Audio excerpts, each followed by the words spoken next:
Bonjour, je m'appelle Audrey, j'ai 40 ans et j'habite à Guertin en Moselle-Est en France. Et je vais continuer la lecture du livre de Jojo Moyes, de titre Dans les pas d'une autre. Et j'étais arrivée à la page 334. Voilà, voilà. Donc, et il affiche une moue hésitante et légèrement embarrassée, puis lui désigne le couloir. Ce n'est que lorsque les portes s'ouvrent qu'elle sent l'air froid sur son visage et qu'elle voit l'américaine postée là, écrasant une cigarette qu'elle percute. J'ai perdu mon boulot, j'ai réellement perdu mon boulot.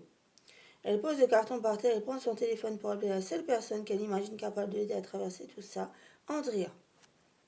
Sam n'a pas de voiture et refuse de se retrouver coincé dans un taxi avec cette cinglée qui dégage des ondes effrayantes et agressives. Elle commence donc à marcher, la femme sur les talons, exactement 2 pas derrière elle. Elle a enfilé sa veste Chanel, vérifiant ostensiblement si les manches ont été salies ou abîmées. Je ne bougerai pas de là, ma petite dame, sachez-le. Je n'en doute pas, dit Sam, regardant droit devant elle. Je rentre juste chez moi.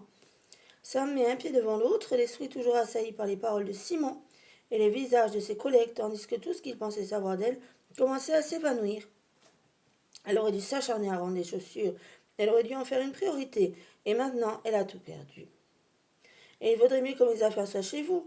Elles sont chez moi. Écoutez, j'ai vraiment essayé de rendre votre sac. La salle était fermée jusqu'à nouvel ordre. Pas mon problème. Ok, eh bien juste, je vous le dis, je ne suis pas une voleuse, dit la femme avec mauvaise Chanel étalée sur son dossier de fauteuil. Ça me fait volte-face et larmes aux yeux. J'avais un rendez-vous important aujourd'hui, ok? Un rendez-vous avec quelqu'un que j'essaye d'impressionner. Et je me suis dit que ça ne ferait pas de mal si je l'apportais juste une fois. Je suis désolée. Ouais, d'accord, donc vous êtes Mère Teresa, bref. Quoi? Allez juste me chercher mes chaussures. Je me fous de ce que vous êtes, je me fie simplement preuve. Les preuves, Sam ne cesse de voir le visage de Simon, sa façon de sourire avec une certaine satisfaction en la traitant de voleuse. Elle a perdu son travail, elle a vraiment perdu son travail. Elle se dit qu'évidemment, il ne sera pas obligé de lui rédiger une lettre de recommandation si elle commence à avoir mal au ventre. Elle ne retrouvera jamais d'emploi. Phil et Kat seront, à la rue avec elle. Ils finiront dans une minuscule chambre de bed and breakfast, le genre d'endroit où le gouvernement parque les réfugiés, avec une seule plaque électrique pour cuisiner et des toilettes communes. Ou bien ils devront aller vivre chez ses parents, et tout le monde lui reprochera, et ils en auront tous les droits. Comment a-t-elle fini au milieu d'un tel chaos? Elle parcourt en silence encore 2 rues, jusqu'à ce que Sam se retourne puis s'arrête. Est-ce que vous pourriez au moins ne pas marcher 2 pas derrière moi, comme une espèce d'agent de sécurité? Ça me dérange. Vous croyez vraiment que je vais détaler, chargé de ce foutu carton? Je ne sais pas, ma chère. Vous pourriez tenter n'importe quoi. Vous pourriez être championne de course, parce que j'en sais. J'ai l'air d'une championne de course. Vous n'avez pas l'air de voler les autres, pourtant c'est arrivé. Oh, pour l'amour du ciel. Sam pose le carton et presse ses paumes sur ses yeux un instant, essayant de contenir la crise d'angoisse qui menace de lui écraser la poitrine. Lorsqu'elle les rouvre, la femme n'a des visages. Mais après quelques minutes, elle commence à marcher à ses côtés.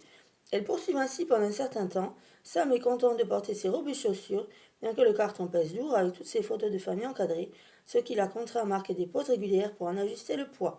Elle a mal au bras, puis au rein. L'américaine marche sans effort, à pas vif à côté d'elle, chaussée à sa grande surprise de ses propres ballerines noires.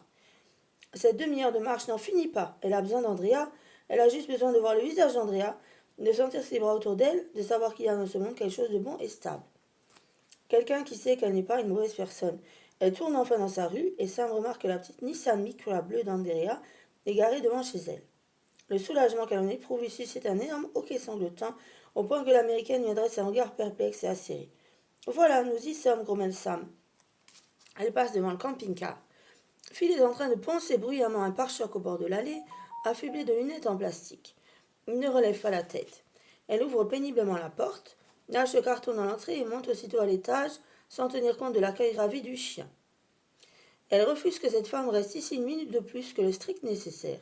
Elle va dans sa chambre, se dirige vers la penderie et en sort le sac noir Marc Jacobs. Elle lisse d'un mouvement brusque les poignets de son épaule, sur son épaule, et redescend.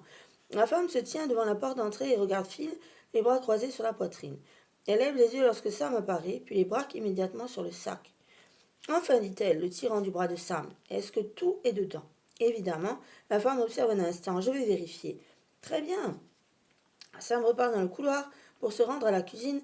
Andrea est assise assise à table, la tête enveloppée dans un nouveau foulard à motif cachemire rose vif Elle se met péniblement debout en voyant Sam. Qu'est-ce qui se passe, ma belle? Et soudain, Sam est dans ses bras, la tête enfouie dans son cou et sanglote. Et tandis qu'elle sanglote, elle sent combien Andrea est encore fragile, combien ses épaules sont décharnées, et elle n'en est que plus accablée de chagrin. J'ai perdu mon boulot, dit-elle. Andrea se recule pour la regarder. Tu plaisantes. Il m'a viré. Il a enfin réussi à me virer, tout ça à cause d'un stupide malentendu. Mais je ne sais pas ce que je vais faire. Phil ne me parle plus et j'ignore ce qu'il va dire quand il le saura.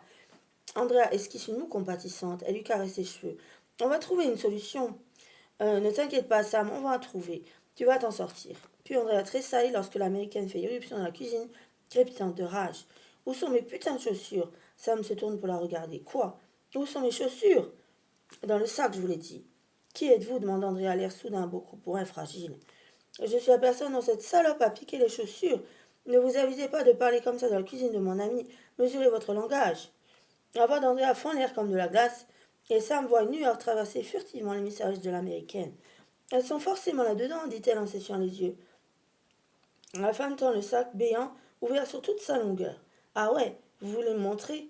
Sam cligne des yeux, les chaussures ont disparu. Elle s'avance, retire timidement le t-shirt au fond. Elle a raison, les chaussures n'y sont pas.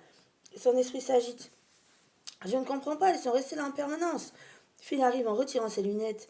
Il regarde Sam, il ne sourit pas. Puis il voit l'américaine et Andrea et perçoit peut-être une étrange ambiance. Bonjour, dit-il. Il regarde l'américaine, attendant une explication. Phil, aurais-tu vu une paire de chaussures rouges? Elles étaient dans le sac, dans ce sac. Je veux dire, le visage de Phil se ferme. Tes nouvelles à talons hauts, les vulgaires? Vulgaires, ce sont des Christian Louboutin, lance l'américaine outrée. Et elles sont à moi. Phil regarde Sam. Ce n'étaient pas tes chaussures? Non, attends. Comment tu étais au courant pour les chaussures? À bientôt, merci. Au revoir.